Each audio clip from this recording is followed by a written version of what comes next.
ईंट का जवाब पत्थर से देंगे। ये शब्द हैं पाकिस्तान के गृह मंत्री मोहसिन नकवी के, जिन्होंने तालिबान के भीषण हमले के बाद ऐसा बयान दिया है जिससे पूरे पाकिस्तान में मानो हलचल मच गई है। आखिर क्या है ये पूरा मामला, चलिए जानते हैं इस वीडियो में। दरअसल तालिबान के लड़ाकों द्वारा पाकिस्तान से लगती हुई सीमा रेखा, जिसे डुरंड लाइन कहा जाता है, उसके दूसरी तरफ पाकिस्तान की चौकियों पर भीषण हमले की खबर सामने आई है। अफगान सेना ने 3 घंटे के ऑपरेशन में हेलमंड के बाहरामचा के सकीर बीबी जाने और सालेहानो इलाकों में कार्रवाई की है। अफगानिस्तान ने बीते शनिवार देर रात डुरंड लाइन के पास कई पाकिस्तानी बॉर्डर पोस्ट पर गोलीबारी की। डुरंड लाइन पर हुई झड़पों के बाद पाकिस्तान और अफगानिस्तान के बीच हालात बेहद ही तनावपूर्ण बताए जा रहे हैं। वहीं पाकिस्तान के गृह मंत्री मोहसिन नकवी ने कहा कि अफगानिस्तान आग और खून से खेल रहा है। उनका कहना है कि अफगान बलों की ओर से नागरिक आबादी पर फायरिंग अंतर्राष्ट्रीय कानून का खुला उल्लंघन है। उन्होंने चेतावनी दी, अफगानिस्तान को भारत की तरह करारा जवाब दिया जाएगा। वो पाकिस्तान की ओर टेढ़ी नजर से देखने की हिम्मत भी नहीं कर सकता है। पाकिस्तान के गृह मंत्री मोहसिन नकवी ने अफगानिस्तान के हमलों को बिना उकसावे के बताया है और कहा कि पाकिस्तानी सेना हर ईंट का जवाब अब पत्थर से दे रही है। उन्होंने एक्स पर एक पोस्ट में कहा कि अफगानिस्तानी सेना द्वारा नागरिक आबादी पर गोलीबारी अंतर्राष्ट्रीय कानूनों का घोर उल्लंघन है। पाकिस्तान के बहादुर बलों ने तुरंत और प्रभावी जवाब दिया है और किसी भी उकसावे को अब बर्दाश्त नहीं किया जाएगा। आपको बता दें कि पाकिस्तानी सुरक्षा अधिकारियों ने स्वीकार किया है कि सीमा पर कई जगहों पर झड़पें हुई हैं और उन्होंने जोरदार जवाबी कार्रवाई भी की है। अफगानिस्तान और पाकिस्तान के बीच तनाव अब जंग में बदल गया है। काबुल में एयर स्ट्राइक के कुछ समय बाद ही अफगानिस्तान ने बदला ले लिया है। अफगान सेना ने पाकिस्तान की सैन्य चौकियों पर एक के बाद एक कई विध्वंस हमले किए। ये गोलीबारी काबुल पर हुए पाकिस्तानी हवाई हमले के जवाब के रूप में माना जा रहा है। जाहिर है कि पाकिस्तान ने अफगानिस्तान पर बीते गुरुवार को हमला किया था। पाकिस्तान ने काबुल पर मिसाइलें दागी थी। अफगानिस्तान ने दावा किया था कि इस अटैक में कोई नुकसान नहीं हुआ था, लेकिन इसी के बाद अफगानिस्तान ने पाकिस्तान को वार्निंग भी दी थी कि पाकिस्तान को इसका अंजाम भुगतना पड़ेगा। पाकिस्तान फ्रंटियर कॉर्प्स की पोस्ट पर भीषण तबाही हुई। कुनार और हेलमंद में भी पाकिस्तान की कई चौकियां तबाह हो गई हैं। कुर्रम, नरसंहार, कुनार समेत 7 चौकियों पर तबाही मचाई गई है। एक सुरक्षा सूत्र ने BBC उर्दू से कहा कि पाकिस्तान अफगान सीमा पर अंगूर अड्डा, बाजौर, कुर्रम, दिर, चित्ताल और वारमाचा समेत कई इलाकों में फायरिंग की गई है। इस मामले को लेकर अफगान रक्षा मंत्रालय का कहना है कि पाकिस्तान में लक्ष्यों पर हमला करने के बाद अब सैन्य अभियान समाप्त हो गया है। तालिबान सरकार ने यह भी दावा किया है कि उसके लड़ाकों ने पाकिस्तान की कई सैन्य चौकियों को निशाना बनाया है। तालिबान लड़ाकों ने पाकिस्तानी सेना की 3 सैन्य चौकियों पर कब्जा कर लिया। वहीं डुरंड लाइन के पास कुनार और हेलमंद प्रांतों में भी पाकिस्तानी चौकियां पूरी तरीके से तबाह कर दी गई हैं। पाकिस्तानी सेना की इंटर सर्विसेज पब्लिक रिलेशंस यानी कि ISPR ने इस मामले पर अभी तक कोई भी आधिकारिक बयान जारी नहीं किया है। कुर्रम जिले के 0 पॉइंट के पास तैनात एक पुलिस अधिकारी ने न्यूज चैनल को बताया कि करीब रात 10 बजे अफगानिस्तान की ओर से भारी हथियारों से फायरिंग शुरू हुई। उन्होंने कहा कि उन्हें सीमा के कई हिस्सों में भीषण गोलीबारी की रिपोर्ट भी मिली है। पाकिस्तान के खैबर पख्तूनख्वा प्रांत के एक अधिकारी ने मीडिया से बातचीत में बताया कि अफगानिस्तान ने 4 अलग अलग जगहों पर हमले किए। पाकिस्तानी सेना ने भी इसका करारा जवाब दिया है।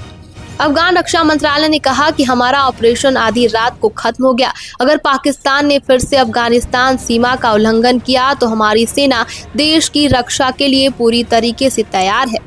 इसके अलावा सूत्रों का कहना है कि कंधार प्रांत के मेवंद जिले में 7 पाकिस्तानी सैनिकों ने सरेंडर भी कर दिया है। आपको बता दें कि अफगान सेना का ऑपरेशन करीब 3 घंटे तक चला। इस दौरान कई पाकिस्तानी पोस्टों को निशाना बनाया गया। अफगान मीडिया रिपोर्ट्स की माने तो पाकिस्तान की कम से कम 3 चौकियां बुरी तरीके से क्षतिग्रस्त हो गई हैं। वहीं पाकिस्तानी सेना ने भी भारी मोर्चार और मशीन गन से जवाबी फायरिंग की है। लेकिन आज तक अफगानिस्तान ने इसे मान्यता नहीं दिया है। तालिबान के सत्ता में आने के बाद से पाकिस्तान ने सीमा पर बाड़ लगाने की कोशिश की, जिसे तालिबान ने कई बार तोड़ा और विरोध प्रदर्शन किया। पिछले 1 साल में ये 5वीं बार है जब दोनों देशों के बीच सीमा पर भिड़ंत हो रही है। जानकारों का कहना है कि हाल ही में पाकिस्तान ने अफगानिस्तान से आने वाले ट्रकों और यात्रियों पर कड़ी पाबंदी लगाई थी। इसके अलावा पाकिस्तान ने कई अफगान नागरिकों को वापस भेजने की प्रक्रिया भी तेज की है।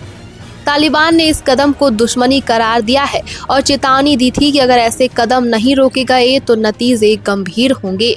अब वही चेतावनी असली हमलों में बदलती दिखाई दे रही है। डुरंड लाइन पर तनाव इतना बढ़ गया है कि स्थानीय लोगों को वहां से हटाया जा रहा है। कई बाजार बंद कर दिए गए हैं। अफगान सेना और पाकिस्तानी आर्मी दोनों ने हाई अलर्ट घोषित कर दिया है। दोनों देशों के विदेश मंत्रालय ने भी बयान जारी किया है और एक दूसरे पर उकसावे का आरोप लगा रहे हैं। डुरंड लाइन के पास एक बार फिर गोलियों की आवाज गूंज रही है। तालिबानी लड़ाके पाकिस्तान की सीमा में घुसकर फौजी चौकियों पर हमले कर रहे हैं। पाकिस्तान ने जवाबी फायरिंग भी शुरू कर दी है, जिससे दोनों देशों के बीच और भी ज्यादा तनाव बढ़ गया है।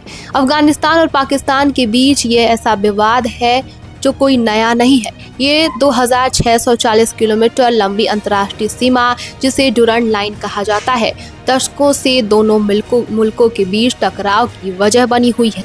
अफगानिस्तान इस रेखा को कभी भी आधिकारिक रूप से मान्यता नहीं दे सका है। उसका कहना है कि ये औपनिवेशिक काल की जबरन थोपी गई सीमा है, जिसे स्थानीय जनजातियों की राय लिए बिना तय किया गया था। डुरंड लाइन ने पश्तून समुदाय को सबसे ज्यादा प्रभावित किया है। वो सदियों से सीमावर्ती इलाकों में रहते आए थे, लेकिन अब उनके परिवार और काबिले 2 देशों में बंट गए हैं। अफगानिस्तान का कहना है कि ब्रिटिशों ने इस रेखा को अपनी राजनीतिक और सैन्य जरूरतों के हिसाब से खींचा, न कि लोगों के हितों को ध्यान में रखकर। यही वजह है कि आज भी ये सीमा अफगान लोगों की भावनाओं को आहत करती हुई नजर आती है। साल 2021 में तालिबान के सत्ता में आने के बाद पाकिस्तान को उम्मीद थी कि काबुल में एक दोस्ताना सरकार बनेगी जो डुरंड लाइन को मान्यता देगी, लेकिन हुआ इसका बिल्कुल भी उल्टा।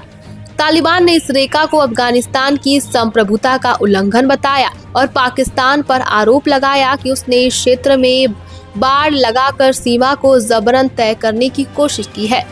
तब से अब तक तालिबान और पाकिस्तान फौज के बीच कई बार सीमा झड़पें हो चुकी हैं। अफगानिस्तान के पूर्व उपराष्ट्रपति का कहना है कि तालिबान के पास लगभग 80,000 लड़ाके हैं, जबकि अफगानिस्तान की सेना में 5 से 6 लाख सैनिक हैं। इसके बावजूद तालिबान लगातार अफगान सेना पर भारी पड़ता हुआ नजर आ रहा है। तालिबान की ताकत उसकी कलीलाई जड़ों और धार्मिक नेटवर्क में छिपी हुई है। मदरसे, कट्टर धार्मिक संगठन और कबायली समर्थन ने तालिबान को जमीनी स्तर पर मजबूत तो बना दिया है। इसके अलावा पाकिस्तानी सेना और ISI की गुप्त मदद ने भी तालिबान को एक सैन्य ताकत के रूप में उभरने में बड़ी भूमिका निभाई है। 2640 किलोमीटर लंबी ये रेखा कश्मीर, खैबर पख्तूनख्वा और बलूचिस्तान जैसे संवेदनशील इलाकों से होकर गुजरती है। यही वजह है कि इसे दुनिया की सबसे खतरनाक सीमा रेखा भी कहा जाता है। यहाँ रोजाना सीमा पार हमले, अवैध व्यापारी और आतंकवादी गतिविधियां होती रहती हैं। इस क्षेत्र में रहने वाले लोगों की जिंदगी हमेशा अस्थिरता और भय के बीच में ही कटती है। आपको बता दें कि पाकिस्तान ने भारत पर अफगानिस्तान का समर्थन करने का आरोप लगाया है। भारत ने इन आरोपों को सिरे से खारिज करते हुए कहा है कि हम अफगानिस्तान के घरेलू मामलों में हस्तक्षेप नहीं करते हैं। अफगानिस्तान पर हमले के पीछे की वजह बताते हुए पाकिस्तानी सेना का कहना है कि पाकिस्तान के खिलाफ अफगानिस्तान में कई बेस बनाए जा रहे हैं, जिससे सबूत भी मिले हैं। हमने जान माल की रक्षा के लिए ये जरूरी कदम उठाया है। पाकिस्तान और अफगानिस्तान के बीच बड़े तनाव के कारण खाड़ी देश भी टेंशन में आ गए हैं। इजराइल और हमास के युद्ध के बीच एक और तनावपूर्ण क्षेत्र में अस्थिरता की वजह बन चुका है। ईरान के राजनयिक अब्बास आरागची ने दोनों पक्षों से संयम बरतने की अपील भी की है।